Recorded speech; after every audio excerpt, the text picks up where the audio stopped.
www.jamiamadiniyajadid.org. WhatsApp group number +92 333 424 9302. الحمدللہ رب العالمین والصلاة والسلام على خیر خلقہ سیدنا و مولانا محمد وآلہ واصحابہ اجمعین، اما بعد۔ آپ حضرات کے علم میں ہے کہ اس وقت فلسطین میں مسلمانوں پر بہت زیادہ مظالم ڈھائے جا رہے ہیں، اور آج سے نہیں، اس عمل کو تقریباً 100 سال ہونے والے ہیں، جبکہ یہ سارا خطہ، فلسطین کا سارا علاقہ اور بیت المقدس، یہ ہر اعتبار سے مسلمانوں کا خطہ ہے، ان کی سرزمین ہے، بلا شرکت غیر ان کا حق ہے، تاریخی اور جغرافیائی اعتبار سے بھی، عالمی جو قوانین ہیں ان کے اعتبار سے بھی، اور دینی اور مذہبی اعتبار سے بھی، یہ صرف اور صرف مسلمانوں کا ہے۔ جس طرح مکہ مکرمہ اور مدینہ منورہ مسلمانوں کا ہے، اسی طرح یہ بھی مسلمانوں کا ہے۔ لیکن مسلمانوں کی دین سے دوری، اپنی تاریخ سے ناواقفیت، اس نے مسلمانوں کے لیے بہت سی مشکلات اور مسائل پیدا کرتی ہے۔ یہ معاملہ اتنا مشکل نہیں ہے حل ہونا، مسلمانوں کی دین سے بے تعلقی کی وجہ سے مشکل ہو گیا، لا تعلقی کی وجہ سے مشکل ہوا۔ عیسائیوں کا اور یہودیوں کا نشر و اشاعت کے ذرائع، جس کو میڈیا کہتے ہیں، اس پر ان کا قابو ہے، ان کا غلبہ تسلط ہے، ان کا کنٹرول ہے۔ اس میں وہ سچ کو جھوٹ اور جھوٹ کو سچ کر دیتے ہیں، اور سارے حقیقت گڑمڑ کر دیتے ہیں، اور مسلمان جو دین سے دور ہیں وہ پھر انہیں اسی کی اس میں بہہ پڑتے ہیں، سمجھتے ہیں یہی باتیں جو ہیں یہ صحیح ہوں گی۔ بعض کہتے ہیں یہی صحیح ہیں، بعض کہتے ہیں صحیح ہوں گی، مطلب ان میں مضبوطی اور پختگی ختم ہو گئی، یا تو ان کے پیچھے چلنے لگ گئے ہیں، یا پھر کھڑے ہیں کہ کریں تو کیا کریں، علماء کی بات تو سنتے نہیں، ممبر سے تعلق کم سے کم کر لیا، پروفیسر کالج یونیورسٹی سے جوڑ لیا، اس میں انہی کے اعلیٰ کار تمہارے استاد ہیں، جو پروفیسر ہے وہ بھی انہی کا شاگرد، جو پروفیسنی ہے وہ بھی انہی کی شاگرد، جو استانی ہے، جو استاد ہے وہ انہی کے شاگرد، وہی زہر آپ کے ذہنوں میں گھول دیتے ہیں، اور آپ مسجد اور ممبر سے نہیں جڑتے، جو اصل درسگاہ ہے آپ کی، جو اصل مدرسہ ہے آپ کا، اس کا وبال ہے یہ کہ آج ہم ذلت اور رسوائی سے دوچار ہیں۔ ہمارے پاس اس وقت بیان کرنے کا وقت تھوڑا ہوتا ہے، میں مختصر آپ کو حقائق بتاؤں گا کہ یہ سارا خطہ شام کا اور فلسطین کا اسلام کے آنے سے پہلے یہ عیسائیوں کے قبضے میں تھا، عیسائیوں کے زیر تسلط تھا۔ کس کے زیر تسلط تھا؟ یہودیوں کے نہیں، یہودیوں کے نہیں، عیسائیوں کے زیر تسلط۔ جب اسلام آیا اور نبی علیہ السلام تشریف لائے تو 2 سپر طاقتیں تھیں دنیا میں، ایک کو کہا جاتا تھا روم، عیسائیوں کا ملک، بہت بڑی طاقت، یورپ پہ ان کا قبضہ تھا، اور یہ تک اور مصر تک، اور یہ ساری چیزیں، شام وغیرہ سب ان کے پاس تھے، سپر طاقت تھی۔ اور یہ جو ایران ہے، یہ فارسی جسے کہتے ہیں کہ اس کا بادشاہ جو تھا وہ کسریٰ تھا، وہاں کا بادشاہ ہرقل تھا رومیوں کا، یہاں کا کسریٰ تھا، دوسری طاقت یہ تھی۔ ان میں آپس میں لڑائی جھگڑے چلتے، جیسے سپر طاقتیں لڑتی رہتی ہیں یہاں بھی، اب بھی آپ کے سامنے ہیں، یہ ان کے جھگڑے رہتے تھے۔ مسلمان اور عربوں کی کوئی قوت سیاسی نہیں تھی بڑی، بس ایک چھوٹی سی جگہ تھی، باقی اصل ان کے چلتی تھی پالیسی۔ یمن کا خطہ بھی ان کے زیر تسلط تھا، کسریٰ کے، ایرانیوں کے زیر تسلط تھا۔ جب اسلام آیا تو اسلام سے مسلمانوں سے ان عیسائیوں نے، روم کے عیسائیوں نے چھیڑ چھاڑ کی۔ انہیں اندازہ ہو گیا کہ نبی علیہ السلام کی قیادت میں جو ایک سیاسی انقلاب آ رہا ہے، مذہبی دینی انقلاب آ رہا ہے، عسکری اور جہادی ساتھ ساتھ یہ کہیں ہمارے لیے مسائل پیدا نہ کرتے، تو انہوں نے سوچا کہ ان کو ابھی کچل لیں۔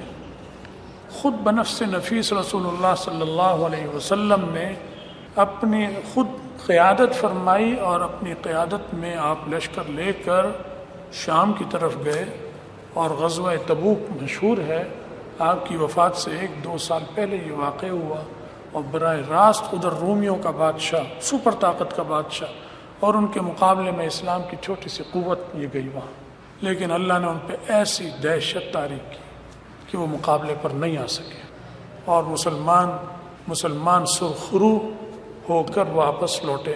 رسول اللہ صلی اللہ علیہ وسلم کے قیادت میں یہ ہوا۔ غزوہ تبوک آپ نے سنا ہوگا نام۔ پھر چلتے رہے، پھر نبی علیہ السلام دنیا سے تشریف لے گئے، حضرت ابوبکر رضی اللہ تعالیٰ نے تشریف لائے، پھر بھی چلتی رہی ان سے معاملات۔ وہ 1.25 سال رہا ان کا صرف۔ اس کے بعد عمر رضی اللہ تعالیٰ نے، جہاد بڑے پیمانے پر شروع ہو گیا، بہت بڑی اسلام سیاسی قوت بن چکا تھا، فوجی قوت بھی بن گیا، لیکن ان کے مقابلے کی اب بھی نہیں تھی، ان کے مقابلے میں بہت تھوڑے تھے، لیکن ایمان تھا الحمدللہ، ایمان اور اللہ کی مدد و نصرت۔ سن 16 ہجری میں نبی علیہ السلام کو ہجرت کیے ہوئے صرف 15-16 سال ہوئے تھے۔ اتنے عرصے میں حضرت عمر کا دور تھا، حضرت ابو عبیدہ بن جراح رضی اللہ تعالیٰ عنہ کی قیادت میں جہاد ہوا، اور انہوں نے سارا خطہ فتح کر لیا، پورا بیت المقدس اور فلسطین یہ سب ان سے چھین لیا، اور انہیں پسپا کر کر شکست فاش دی رومیوں کو۔ پوری سپر طاقت سرنگوں ہو گئی اسلام کے آگے، پاؤں تلے روند دی اسلام نے، سپر طاقت کو روندا۔ یہ کب ہوا؟ کون سی ہجری بتائیے میں نے؟ 15-16 ہجری میں یہ ہوا، جو عیسوی اعتبار سے اگر عیسوی دیکھا جائے تو یہ تھا 636 عیسوی، عیسائیوں کا جو چل رہا ہے 636 عیسوی میں۔ اس کے بعد 400 سال مسلسل یہ خطہ مسلمانوں کے قبضے میں رہا، 400 سال، 4 صدیاں، پھر چلتا رہا معاملہ۔ پھر ایسا ہوا کہ 492 ہجری میں، یعنی 1099 عیسوی میں عیسائیوں نے اس پہ پھر قبضہ کر لیا، حملہ کیا، عیسائیوں نے قبضہ کیا۔ حملہ کس نے کیا؟ یہودیوں نے یا عیسائیوں نے؟ یہ ذہن میں رکھیں بات، عیسائیوں نے کی۔ رومی عیسائی سلطنت تھی یا یہودی؟ عیسائی سلطنت تھی، انہوں نے حملہ کیا، مسلمانوں کو پسپا ہونا پڑا، ان کے قبضے میں چلا گیا۔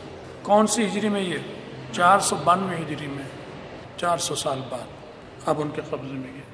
اس پر عیسائیوں کا قبضہ کتنے عرصے رہا؟ صرف 88 سال، 88 سال وہ اس پہ قابض رہے عیسائی۔ اس کے بعد 88 سال کے بعد 583 ہجری میں، جو 1187 عیسوی کے مطابق ہے، سلطان صلاح الدین ایوبی رحمۃ اللہ علیہ، اسلام کے بہت بڑے جرنیل، سنا ہوگا نا صلاح الدین ایوبی، اللہ نے ان کو ہمت دی، انہوں نے حملہ کیا، اور حملہ کر کر ان کے چھکے چھڑا دیے، اینٹ سے اینٹ بجا دی، اور بیت المقدس اور مسجد اقصی کو ان سے آزاد کرا دیا۔ کس سے آزاد کرایا؟ یہودیوں سے، عیسائیوں سے، چلے گئے سے۔ اب وہ مسلمانوں کا قبضہ ہے۔ کتنے عرصے رہا؟ 800 سال پورے، 800 سال یہ، اور اس سے پہلے کتنے سال تھے؟ 400 سال، کتنے ہو گئے؟ 1200 سال۔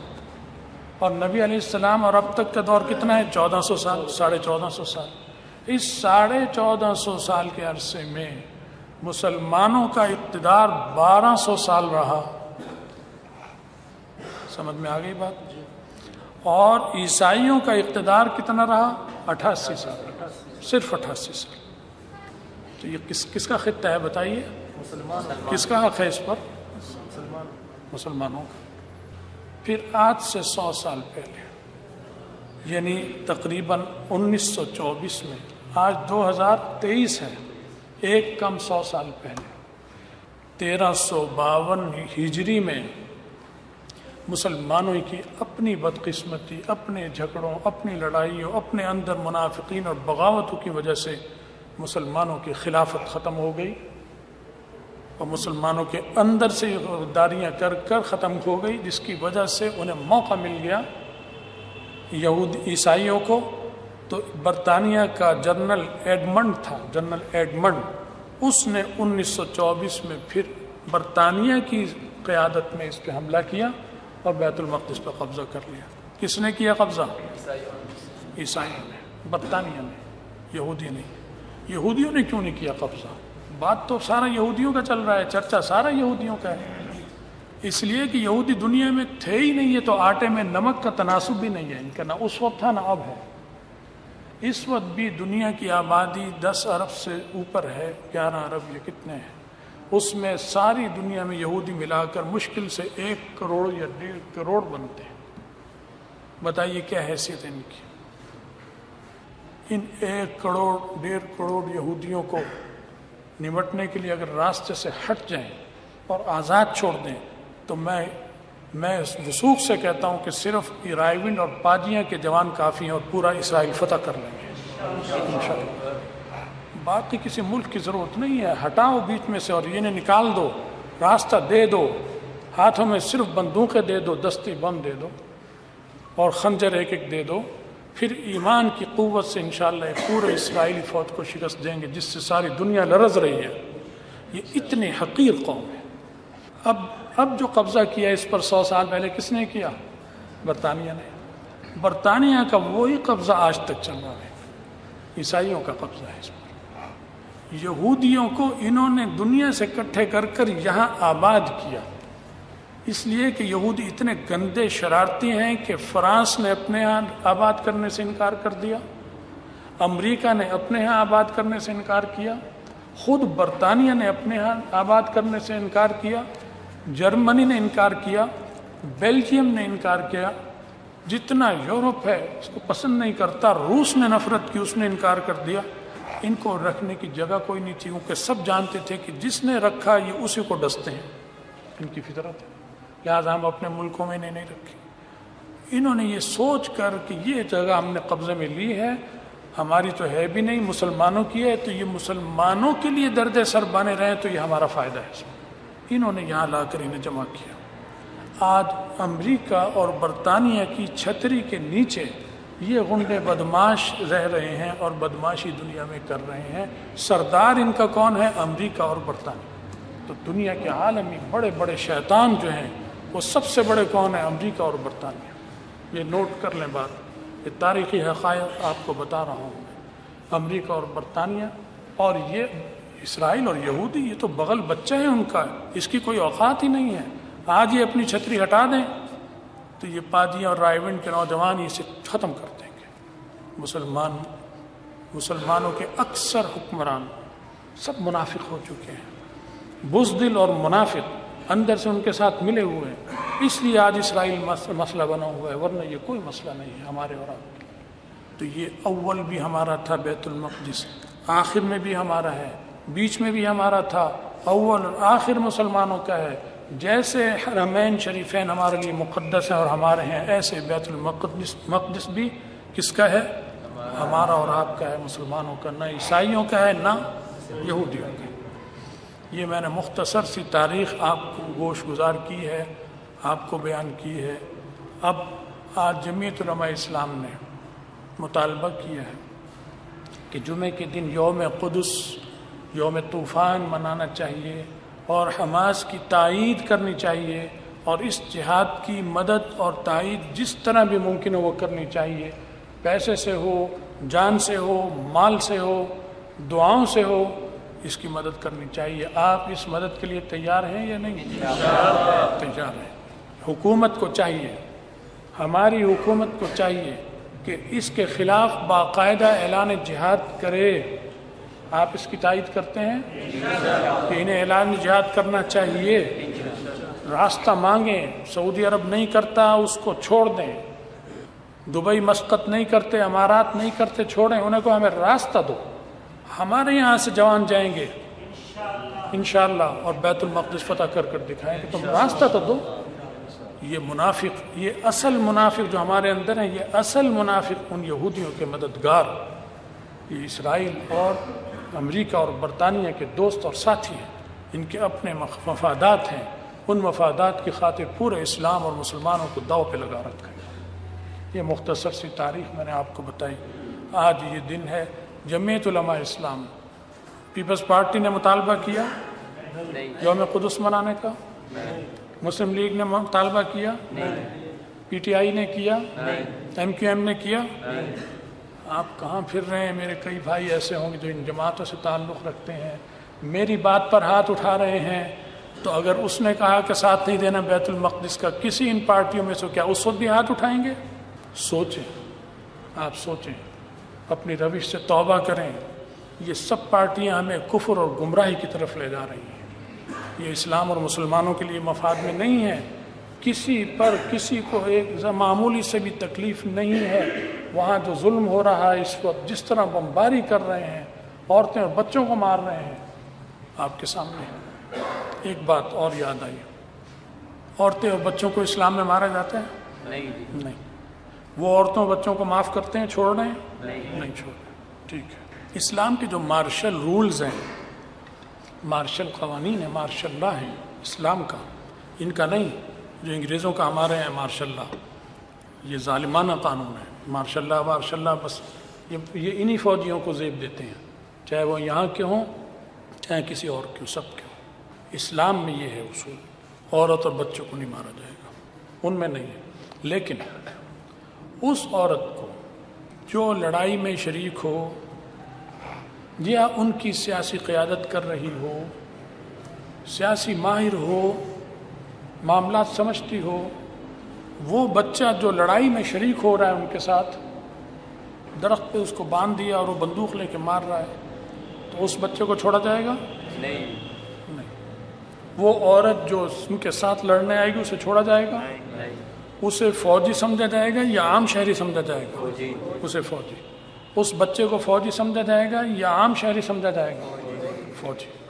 اسے گرفتار کیا جائے گا، قتل کرنا پڑے قتل کیا جائے گا، جو بھی شکل ہوئی اس کے شر سے بچنے کے لیے، جیسے اور فوجی کے ساتھ کرتے ہیں دشمن کے، ایسے اس کے ساتھ کیا۔ آپ کے علم میں بات ہونی چاہیے کہ اسرائیل کا قانون ہے کہ ہر بچہ اور بچی اسکول میں فوجی تربیت لے گا، اور لیتا ہے اور لے رہا ہے، ہر ایک کو فوجی تربیت دی گئی ہے۔ اور جب وہ جوان ہو جاتے ہیں تو پھر ان پر لازم ہوتا ہے 1.5-2 سال فوج کے ساتھ خدمات انجام دینا، یہ ہر شہری پر لازم ہے۔ اس کا مطلب ہے کہ اسرائیل اور یہودیوں کا ہر شہری، چاہے عورت ہو اور یا مرد ہو، وہ فوجی ہے۔ وہ عام شہری ہے یا فوجی ہے؟ وہ وردی میں ہے تو فوجی، اور وہ بغیر وردی کے ہے تو فوجی۔ اگر فوجی کو یہاں سے چلتا ہوا آ جائے اور یہاں جمعہ پڑھے آ کر، ہمارے یہاں کرنل صاحب آ گئے، میجر صاحب آ گئے، کیپٹن آ گیا، ٹوپی اور شلوار پہنی ہوئی ہے، تو کیا وہ سول بن گیا؟ ہے تو وہ فوجی، سادے کپڑوں میں نماز پڑھ رہا ہے، لیکن وہ کہلائے گا فوجی۔ کیا کہیں گے؟ یہ ہماری فوج کا کرنل ہے، جنرل ہے، بریگیڈیئر ہے، کیپٹن ہے۔ تو اس طرح ہر اسرائیلی کیا ہے؟ واجب القتل ہے۔ اس لیے میں یہ مشورہ دیتا ہوں فلسطینیوں کو کہ یہ جو تم نے اعلان کیا کہ ہم یہاں کی عورت اور بچوں کو نہیں ماریں گے، یہ تمہارا اعلان غلط ہے۔ فقہی اصول اور اسلام کے مارشل قوانین سے ہٹ کر اس پر نظر ثانی کرو، اور علماء سے پھر رائے لو، جو بڑے بڑے مفتیان کرام ہیں ان سے رائے لو، ان کا فتویٰ اگر آئے تو پھر ٹھیک ہے، اب چھوڑ دو، پھر ہم بھی فتوے کتابیں ہیں، ورنہ جو میں عرض کر رہا ہوں پھر ان کے مطابق جیسے ان کو نشانہ بنا جائے، عورت مرد سب کو نشانہ بنانا چاہیے، کسی کو نہیں چھوڑنا چاہیے، صرف اس عورت مرد کے اور اس بچے کے جو ہاتھ کھڑے کر دے اور اعلان کرے میں لڑائی میں شریک نہیں، اسے گرفتار کر لو، اسے مارنا پھر ٹھیک نہیں ہے۔ یہ اسلام کا قانون ہے۔ میری بات سمجھ میں آئی آپ کی؟ آپ اس بات کی تائید کرتے ہیں؟ اس لیے اس کا خیال، ہاتھ تو اٹھا دو، ہاتھ نہیں اٹھا سکتے تو لڑو گے کیسے جا کر تم اسرائیل میں؟ کم سے کم ہاتھ اٹھا کے تائید تو کرو، ہمیں پتہ چلے ہم جو کہہ رہے ہیں۔ اپنے جیسوں سے بات کر رہا ہوں میں، تم تو ایسے چپ بیٹھ جاتے ہو کہ مجھے شرم آنے لگتی دل میں، پتہ نہیں میں ہندوستان میں جا کے بیان کر رہا ہوں، پتہ نہیں کس سے کر رہا ہوں۔ مجھے پتہ ہو کہ میں اپنے مسلمان بھائیوں سے بات کر رہا ہوں، تمہیں ایسے تائید میری کرنی چاہیے۔ سمجھ گئے بات؟ تو بہرحال حالات انتہائی خطرناک ہیں اور آگے کو اور خطرناک ہوں گے۔ اگر آپ نے بزدلی دکھائی تو پھر آپ کا نام و نشان کائنات سے مٹ جائے گا۔ اگر اپنی شناخت باقی رکھنی چاہتے ہو تو مذہب سے جوڑ لو، دین سے جوڑ لو، پیپلز پارٹی کو چھوڑ دو، مسلم لیگ کو چھوڑ دو۔ میری بھی دوستی ہیں پیپلز پارٹی والوں سے، مسلم لیگ والوں سے بھی، ایم کیو ایم والے بھی ہیں، اور یہ پی ٹی آئی والے بھی سب دوست بھی ہیں، لیکن میرا مخلصانہ سب کو مشورہ ہے کہ چھوڑ دو، تمہاری آخرت کے لیے کہہ رہا ہوں، مجھے کوئی لالچ نہیں تم سے، اپنے دین اور آخرت اور ایمان کو بچاؤ، انہیں چھوڑو، جمعیت علماء اسلام سے وابستہ ہو جاؤ۔ آج جمعیت علماء اسلام کا جو اعلان ہے، آپ سب اس کی تائید کرتے ہیں نہیں کرتے؟ سب کر رہے ہیں۔ جب سب کرتے ہو تائید تو پھر اس کا ساتھ کیوں نہیں دیتے ہر چیز میں؟ اس کا آج سے عہد کرو، سوچو، برادریوں کے پیچھے مت چلو کہ میری برادری اس کو ووٹ ڈال رہی ہے، ہم نے بھی اسے ووٹ ڈالنا ہے۔ یہ پنجاب کے برادری سسٹم نے ہمیں جہنم کے راستے پر ڈال دیا ہے، اس کو چھوڑ دو۔ برادری مدد نہیں کرے گی، آخرت میں کوئی کسی کے کام نہیں آئے گا، سب دھرا رہ جائے گا۔ آپ کی ذمہ داری ہے کہ آپ اپنی برادری کا رخ بھی موڑ کر انہیں اپنے پیچھے لائیں کہ تم ادھر آؤ، سب کو ادھر لاؤ۔ اس لیے یہ گزارشات آپ سے میں نے چند کی ہیں۔ ان چیزوں میں ہمارا فرض بنتا ہے کہ جیسے حرمین شریفین مقدس ہیں، ایسے بیت المقدس بھی ہمارے لیے مقدس ہے۔ یہ چند گزارشات تھیں جو میں نے آپ سے کی ہیں، آپ ان پر عمل کیجئے، ان باتوں کو آگے چلائیے، اور قنوت نازلہ ایک دعا ہے جو ایسی مصیبت آئے جس سے دشمن کی طرف سے خطرہ ہو، وہ پڑھنے کا معمول بنائیں۔ وہ ہم نے لکھی ہے، دفتر سے لے سکتے ہیں اس کو آپ کاپی، اس کو لے جا کر اگر مسجد میں امام صاحب کی نماز میں پڑھیں تو سب سے اچھی بات ہے، امام کے پیچھے جماعت، ورنہ آپ ہر نماز کے بعد گھر میں عورتیں مرد ایک دفعہ اسے پڑھ لیں، ایک دفعہ ہر نماز، اور ہر نماز نہیں تو کسی ایک نماز کے بعد گھر میں اسے ضرور پڑھیں روزانہ۔ یہ معمول آج سے شروع کریں۔ بات سمجھ میں آئی؟ کیا نام ہے دعا کا؟ قنوت نازلہ۔ جمعے کے لیے باہر نکلیں تو نکل کر دفتر کی طرف جائیے اور دفتر سے جا کے کہیں کہ مجھے قنوت نازلہ دے دیں پرچہ، وہ آپ کو انشاءاللہ آج بھی مل جائے گا، کل بھی مل جائے گا۔ آپ دفتر سے لیتے رہیے۔ ہماری جو خانقاہ ہے، خانقاہ کی طرف سے وہ چھاپا گیا ہے۔ اللہ تعالیٰ قبول فرمائے، ہماری آپ کی سب کی مدد فرمائے، اور ہم سب کا خاتمہ ایمان پر فرمائے، مسلمانوں میں اتفاق اور اتحاد عطا فرمائے، اور آخرت میں رسول اللہ صلی اللہ علیہ وسلم کی شفاعت اور ان کا ساتھ نصیب فرمائے۔ وآخر دعوانا الحمدللہ رب العالمین۔ کل یا پرسوں مولانا فضل الرحمان صاحب کی خوش دامن صاحبہ کی وفات ہو گئی، ایسے ہی کچھ اور دوست ہیں ہمارے، ان کی یہاں بھی فوت کی ہوئی ہے، کچھ بیمار ہیں، سب نے دعاؤں کے لیے کہا ہے، دعا کیجیے۔ جو وفات پا گئے اللہ ان کی مغفرت فرمائے، جو بیمار ہیں ان کو اللہ شفائے کاملہ اور عاجلہ